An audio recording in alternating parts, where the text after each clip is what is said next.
Ассалаумағалейкум, құрметті көрермендер, сіздермен ағартушы Ернарман мен Осмабек. Құрметті қандастар, видеоны соңына дейін көріңіздер. Бұл Дубайға шолудың екінші бөлімі. Бірінші бөлімде сіздерге осы Дубай Молл сауда орталығына дейін көрсеткен болсақ, енді міне аспанмен таласқан Дубай ғимараттарын, сонымен қатар Пальма аралын және тағы басқа Дубайдың ең көрікті жерлерін тур жасап көрсететін боламыз. Алла бұйыртса өте қызықты болады. Міне біздің автобус қазір жолға шықты. Әсіресе Дубай қаласының осы Дубай жергілікті тұрғындарға жазылу керек екен.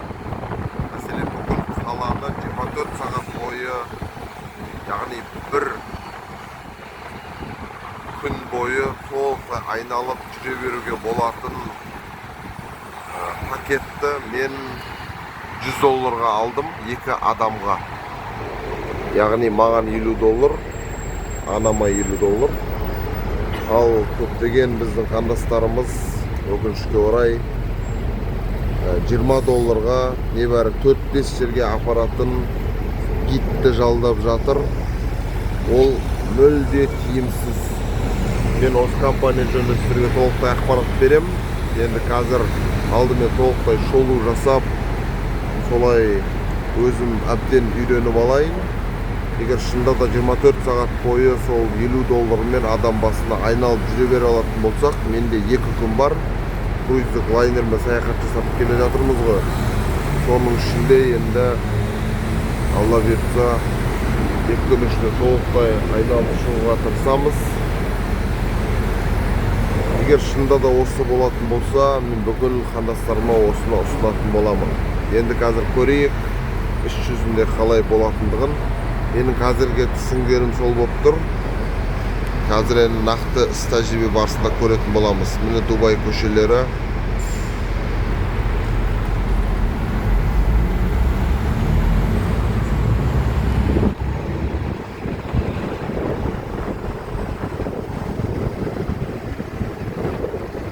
Қараңыздар. Көшелер жалпы таза, сонымен қатар жаңа. Қазақстандағыдай емес, жол тегіс. Аспанмен таласқан Дубай ғимараттары. Бурдж Халифа артта қалды, әлемдегі ең биік ғимарат.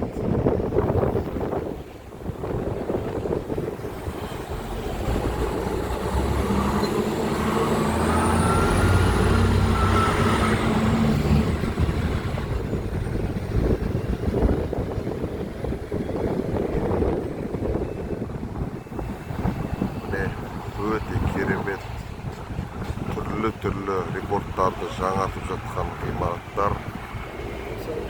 Әлемдегі ең үлкен сауда орталығы, әлемдегі ең биік ғимарат артта қалды. Сауда орталығы артта қалды. Енді нағыз әлемнің түкпір-түкпірінен жиналатын байлардың кәдестерін көреміз қазір. Пальма аралына барып,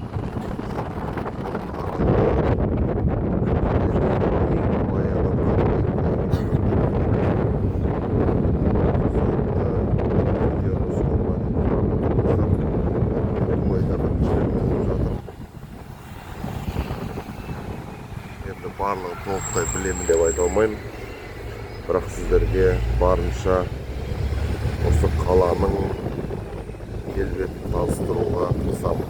Міне шөл далада арабтар айналдырған 30-40 жылдың ішінде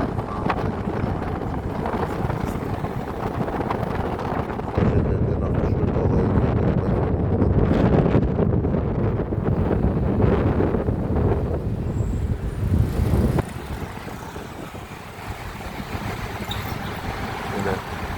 Аспанмен таласқан ғимараттар.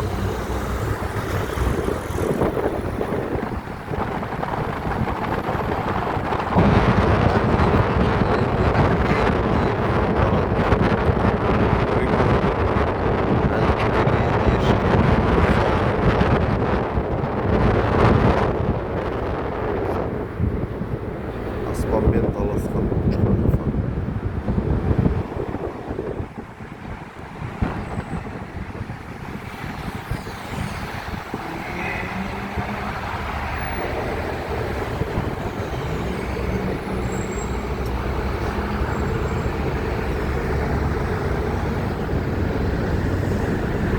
міне бұл Бурдж Халифаға жоғар жағына шығып та көруге болады. Бүкіл Дубайдың келбетін жоғарыдан.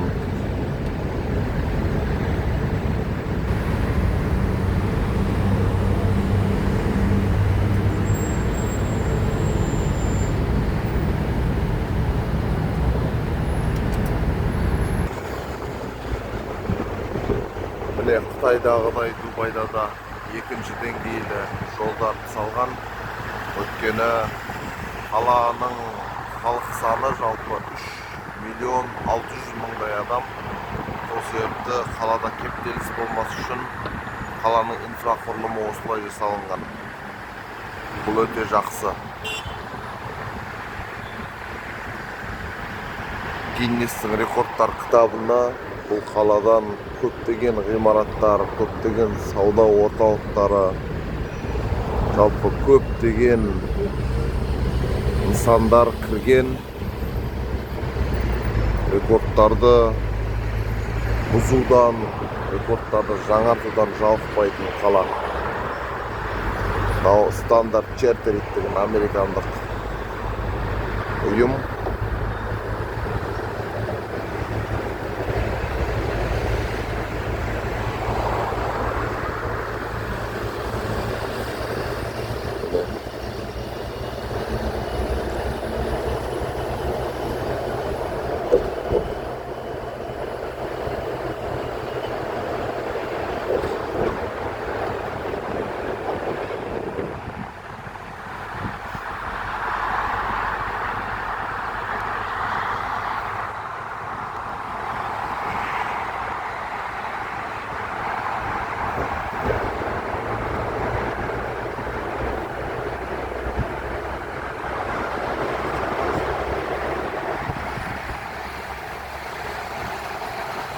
alamat.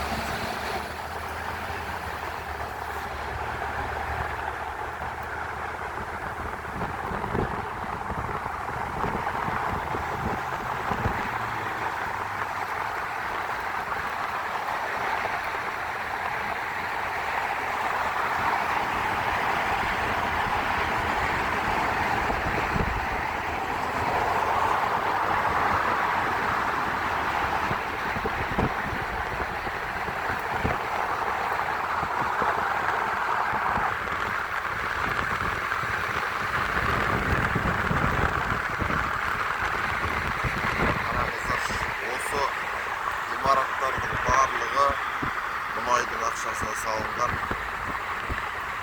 Яғни Дубай қаласы жалпы мұнайдың ақшасына салынған. Ақшаны дұрыс жұмсаудың нәтижесінде бұл қала бүгінде енді туризм қаласына айналып отыр. Міне бізбен бірге жалпы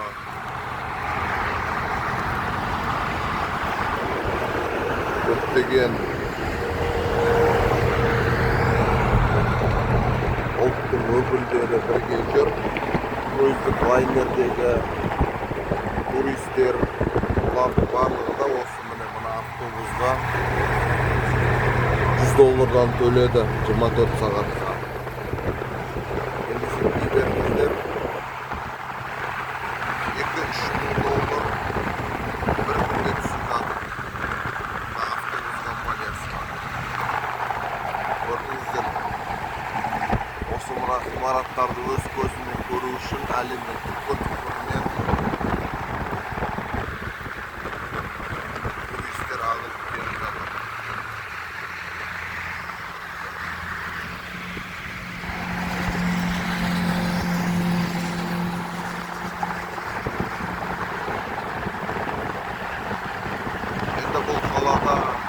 таусылып қалған күннің өзінде ешқандай өкініш жоқ. Себебі мына рекордтарды көру үшін адамдар келуін тоқтатпайды еш уақытта.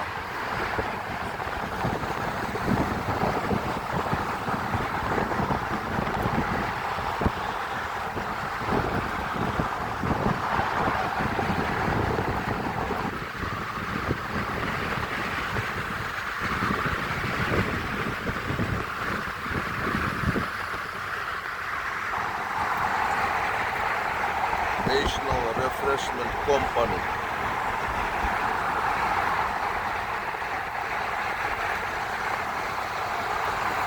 Motors. Mana Birikkan Arab Banki, United Arab Bank.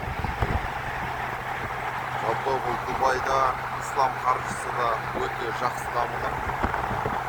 Яғни шариғи ешқандай өсімсіз банк жүйесі Қазақстанда да дамыту керек.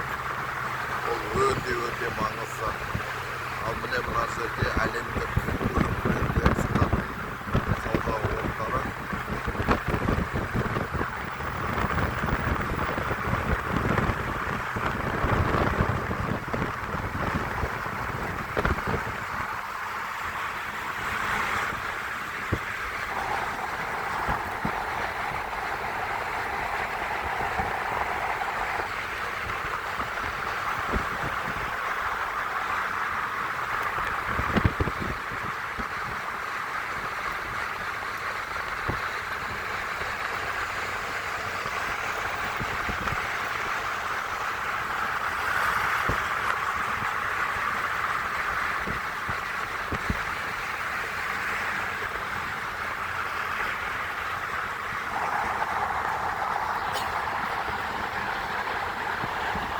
Машалла, өте әдемі мешіт.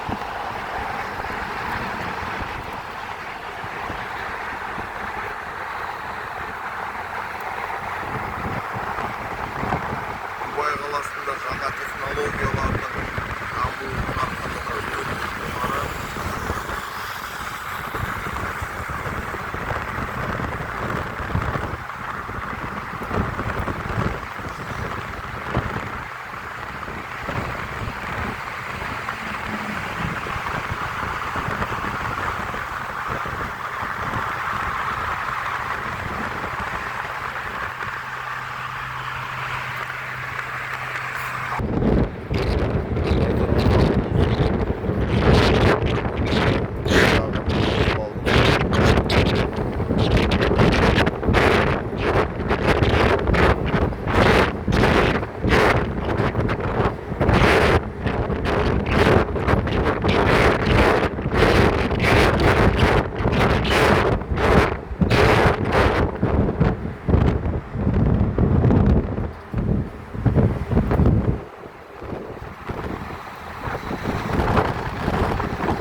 Міне бүкіл әлемнің бизнестеріне өте қолайлы жағдай жасап беріп жатыр.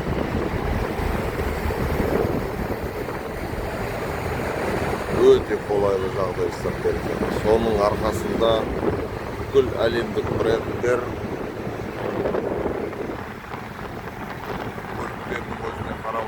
Kırgızistan'da Bay kalasının qanchalik bay ekenligin bile beruge bolat.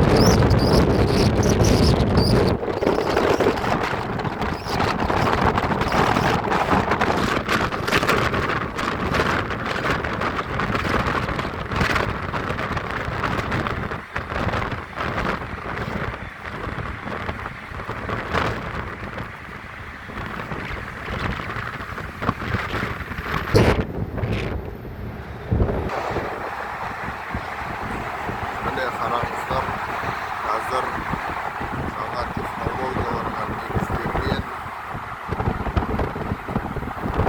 Қазақстанда интеллектімен жүретін пойыздарды көрсетіп қалам.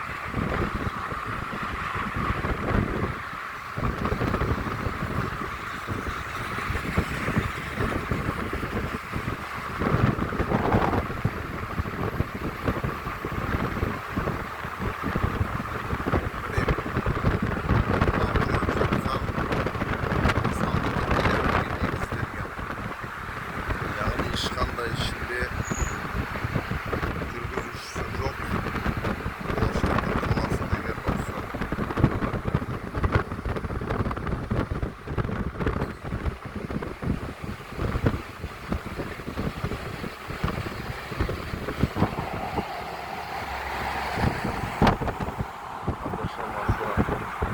Ал Жумейра аралына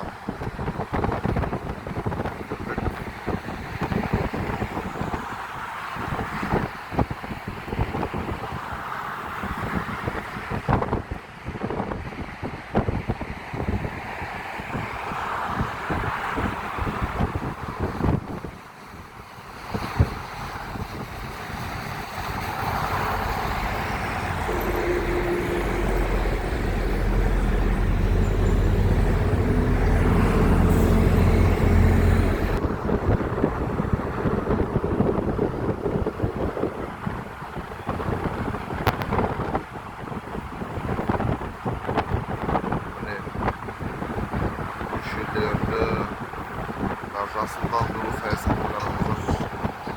Шөл далада өте керемет ағаштарды баптап өсіріп жатыр.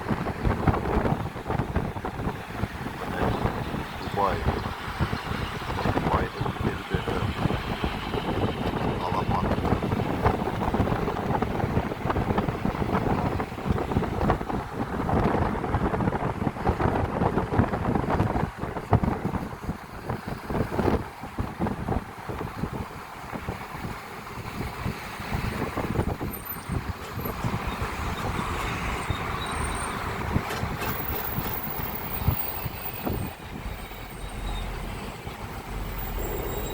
Мына коттедждер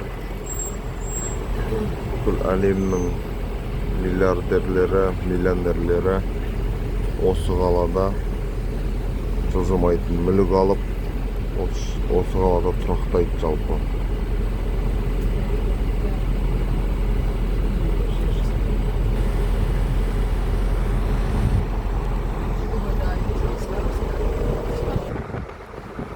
Сонымен турымыз жалғасып жатыр. Міне байлар.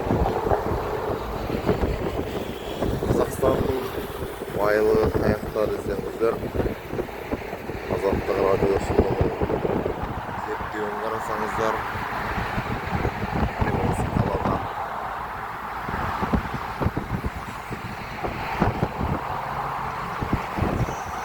Бірақ ең бастысы отарсызданып ояну керек, отарсыздандыру керек. Және осындай қалаларды көріп, инфраструктураны қалай жасап жатқанын, олар біліммен дамып жатқанын, ойланып арқылы қалай байып жатқанын басқа мемлекеттерді алып үйреніп, соны бізге де жасау керек. Жалпы сонымен бүгінгі видеоны аяқтаймыз, құрметті достар. Егер видео ұнаған болса, видеоға лайк басып, пікір жазыңыздар, сұрақтарыңызды қойыңыздар. Және ең бастысы арнаға тіркеле өтуді ұмытпаңыздар. Видеоны басқа қандастармен де бөлісе отырыңыздар. Сіздермен бірге болған ағартушы Ернамат Бекұлысбек. Ассаламу алейкум ва рахматуллахи ва баракатух.